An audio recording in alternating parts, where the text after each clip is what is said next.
ক্লাসরুমে হঠাৎ একই ঘটল। ছাত্রের ঘুষিতে লুটিয়ে পড়লেন শিক্ষক। কিন্তু কেন এমন ঘটনা ঘটল? হুদহুদ ভিশন সাবস্ক্রাইব করুন। ভারতে একটি শ্রেণীকক্ষে ঘটে গেছে চাঞ্চল্যকর ঘটনা। এক ছাত্র তার নিজের শিক্ষককে সবার সামনে বুকে ঘুষি মেরেছে। জানা গেছে শিক্ষক নাকি ওই ছাত্রের মাকে নিয়ে অপমানজনক মন্তব্য করেছিলেন। এরপরই ক্ষুব্ধ হয়ে ছাত্রটি এমন আক্রমণ করে বসে।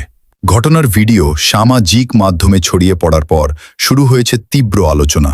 অনেকে বলছেন আজকের শিক্ষাঙ্গনে শিষ্টাচার ও পারস্পরিক সম্মান দ্রুত হারিয়ে যাচ্ছে। একসময় ছাত্ররা শিক্ষকদের সম্মান করত, আর শিক্ষকরা ছিলেন নৈতিকতার পথপ্রদর্শক।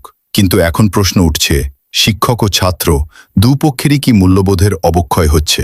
শিক্ষা প্রতিষ্ঠান কি আবার সেই নৈতিক পরিবেশ ফিরিয়ে আনতে পারবে, নাকি এ ধরনের ঘটনা ভবিষ্যতে আরও বাড়বে?